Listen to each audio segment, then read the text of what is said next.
ODD So, on January 3rd, 2018, there was a major malfunction on what's called the International Space Station. In a video on NASA's YouTube channel called Space Station Crew Members Discuss Life in Space with the Media, the three astronauts all disappear simultaneously while the background layer of the ISS remains intact. Thank you very much again.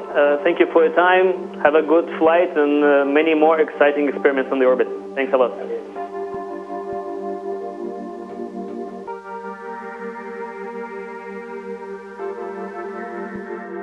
Station, this is Houston ACR. That concludes the event. When you look at this thing, this, and the actors, they are the only things that mess up. Watch closely.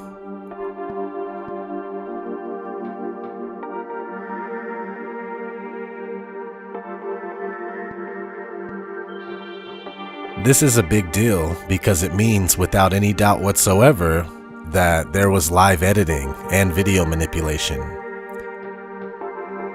Not only would the background get scrambled as well, but these guys wouldn't all disappear at the same time. So check that one out on NASA's channel. I'll leave a link in the description. There are a lot of us that have been showing this stuff for years, and people are waking up to the deception, while some refuse to acknowledge it. In fact, many people hold the idea of outer space and NASA very near and dear to their hearts.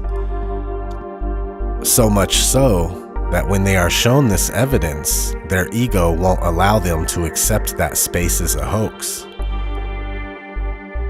Years of psychological programming through various media doesn't help either. But whether we like it or not, NASA and all the other space agencies are lying to the world. They're lying to you. They're lying to your kids. We've caught NASA too many times to count at this point. We catch them glitching,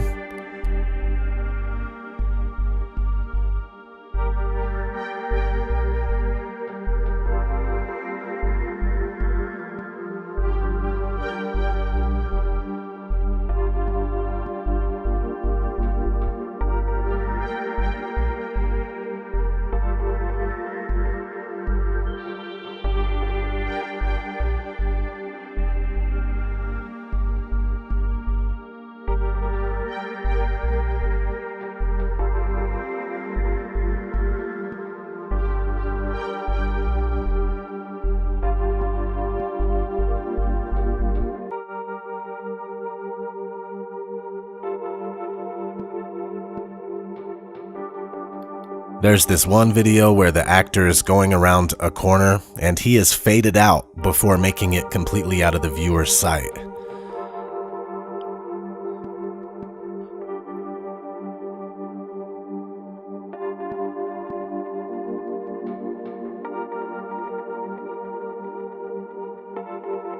Let's not forget space bubbles.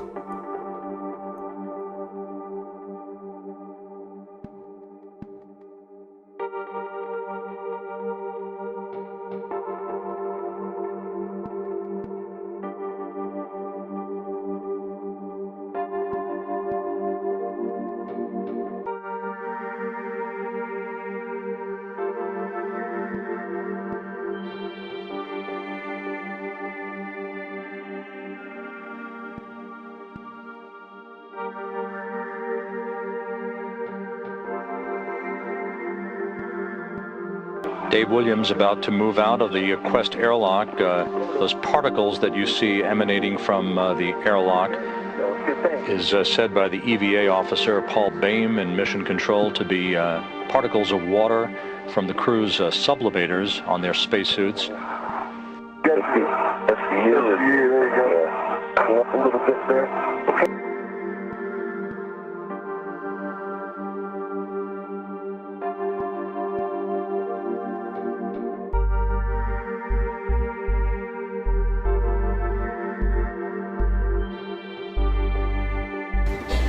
So many times during spacewalks outside the International Space Station, we can see air bubbles rising up. Can you touch on how there are air bubbles in space? Can you be more specific? Air bubbles? So yeah, like a lot of times during the footage, the NASA footage, you can see bubbles coming up out of the helmets or kind of from underneath you. How do you explain bubbles in space?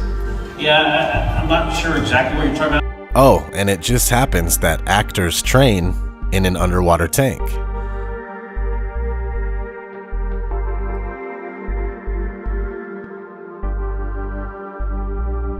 NASA tells us that the Earth is photoshopped because it has to be. It is photoshopped, but it's has to be. Then There was another layer to sort of simulate the atmosphere. and then there's this little bright spot. It's called the specular highlight. So it's the reflection of sunlight off of water. Those are the pieces, but you can't just slap them all together. It just didn't look realistic. It looks kind of flat, or the clouds are sort of too see-through. So I just hit Command Z a lot. There's artistry to creating the world. What I imagine it to be. Unfortunately, I'm not an astronaut. I've never been to space. Some NASA actors say that you can totally see stars when you're in space. Whilst in space, have you ever looked away from Earth into the black void? Yeah. All Because the you can time. see. Yeah, Because you can see the stars. Oh yeah. You know, and pretty much all the time you can see the stars. It's not which a is a black cool void. thing. I mean, it's black, but there's all kinds of little polka dots. There's all the stars there, and the cool thing is about it, you can see it during the day. Yeah, you can, and there's more than stars. You can see planets. You can Right. see moons. You see the gas Magellan clouds of the You Milky Way see galaxy. the Magellanic Clouds. Magellanic. See, I just wanted the well, Magellan there's a large clouds. I one didn't and a want to small one, right? Yeah. And then you can see the zodiacal light. Whoa. But the NASA actors from 1969 say that you can't see the stars in space. We were never able to see stars from the lunar surface or on the daylight side of the moon by eye without looking through the optics. I don't recall during the period of time that we were photographing the solar corona what stars we could see. I don't remember seeing any. You can see the stars. Oh yeah. You know, and pretty much all the time you can see the stars. I don't remember seeing any. NASA says that we can't leave low Earth orbit.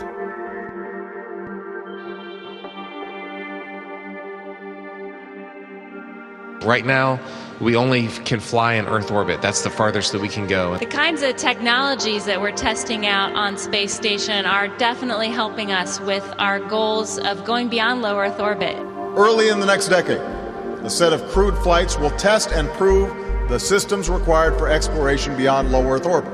And this is really the beginning, I think, of human beings leaving low Earth orbit. One thing I really want your generation to embrace is that the Earth is a closed system. We cannot leave the Earth. One thing I really want your generation to embrace is that the Earth is a closed system. We cannot leave the Earth. NASA tells us that they lost the 1960s technology that took us to the moon. I'd go to the moon in a nanosecond. The problem is we don't have the technology to do that anymore. We used to, but we destroyed that technology, and it's a painful process to build it back again. The ultimate destination is Mars. So if you gave me all the money in the federal budget today, I could not get a human to Mars. I think that what you're doing is taking a shot in the dark. You have no way of knowing if any commercial entity will ever be able to put a man in orbit, no matter how much money you throw at them. What you're doing is you're taking NASA's manned space program and making it a faith-based initiative. I yield the rest of my time. NASA also says that they lost the telemetry data for the moon missions. I haven't seen anything that indicates the telemetry data is even in existence, and as I said, even if we had it, we don't have the machines to play it back. Unfortunately, I'm afraid I can't really give you much of a clue as to where this data ended up and whether it still exists or not. Speaking of fabricated moon missions, we as humanity have been being systematically brainwashed to accept the moon landing when they finally did fake it. For instance, in 1902, the very first sci-fi movie ever made came out. It was called A Trip to the Moon.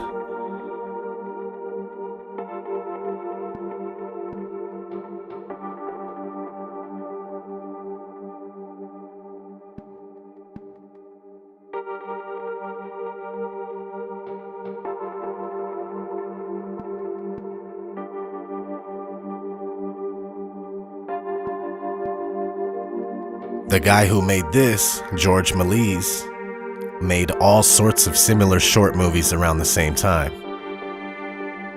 The Astronomer's Dream,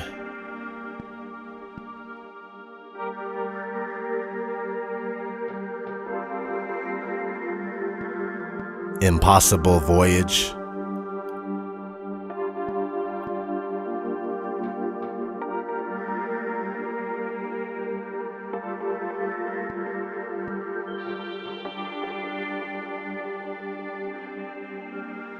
Courtship of the Sun and Moon,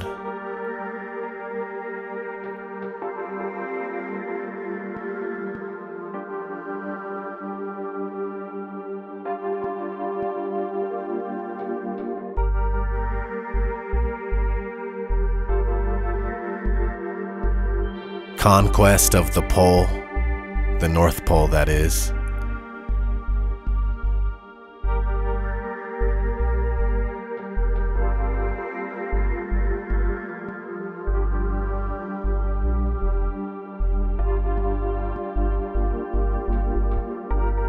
Anyway, more pre-moon landing movies that conditioned us mentally were Destination Moon from 1950,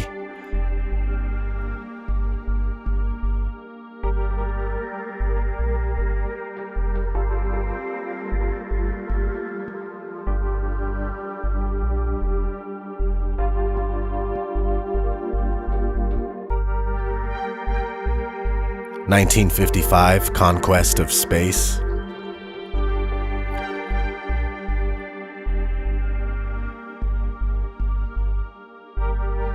1958, From the Earth to the Moon. That's the same year NASA was established. 1960, 12 to the Moon.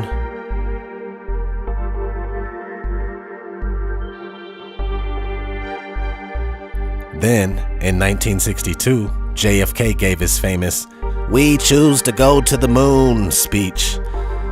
We choose to go to the moon. We choose to go to the moon in this decade and do the other things.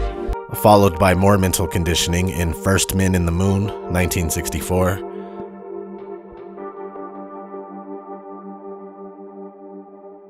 And Jules Verne's Rocket to the Moon in 1967.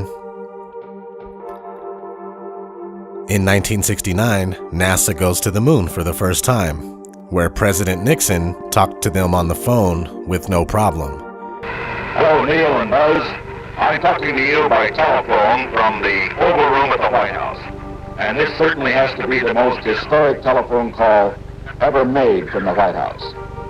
I just can't tell you how proud we all are of what you have done. For every American, this has to be the proudest day of our lives. Only there is a problem. Nixon would not have been able to talk to them because the moon is supposedly 238,000 miles away. From then on, most of the world believes that NASA really goes to a place called outer space, and anyone that disagrees is an ignorant conspiracy nut lacking in education. It's not all their fault though. The propaganda is rampant. In 1981, MTV launches and does their first broadcast with the use of NASA imagery. 7, 6, 5, 4. We've gone for main engine start. We have main engine start.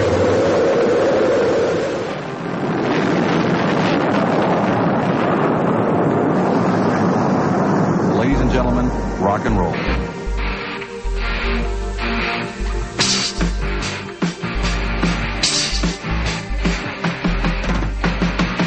MTV even uses an astronaut on the moon as the logo for movies.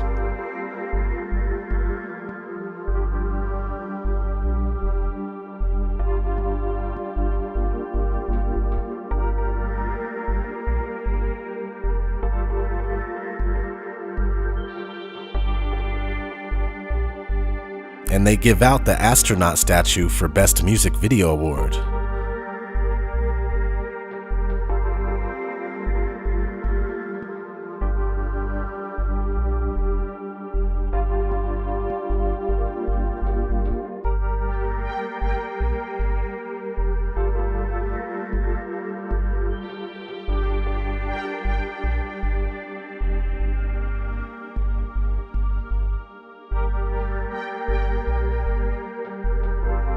This is because MTV is ran by Freemasons. They even operate out of a Freemasonic temple.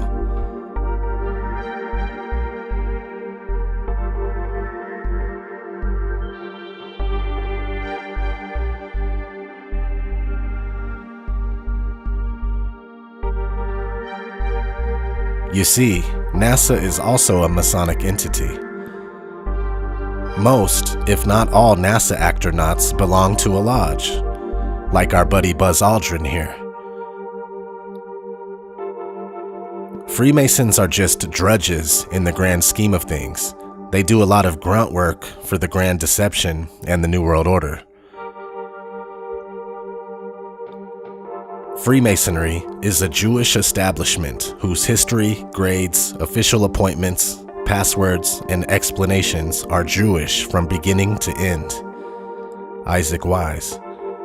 Also, I'm not saying that all Freemasons are bad or in on any conspiracy. There are certain lodges and certain individuals and families that are privy to the teachings of the mystery schools because of their social status. It's not for your average Freemason that joined the local lodge down the street. Anyway, back to Buzz Aldrin. This guy has lived his whole life being a puppet for a more sinister power. He is still 100% under oath to obey today. Here he is at some fashion show with Bill Nye. Looking good, Buzz, looking good.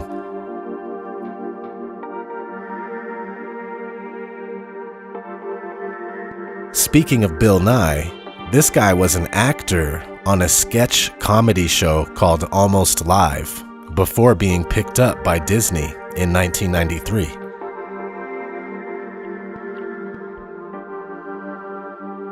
We all love Disney, right? Well, Disney, with the 666 in his logo, has a special club at Disneyland called Club 33. And if that wasn't enough, Walt Disney helped found NASA along with Wernher von Braun, L. Ron Hubbard, and Jack Parsons.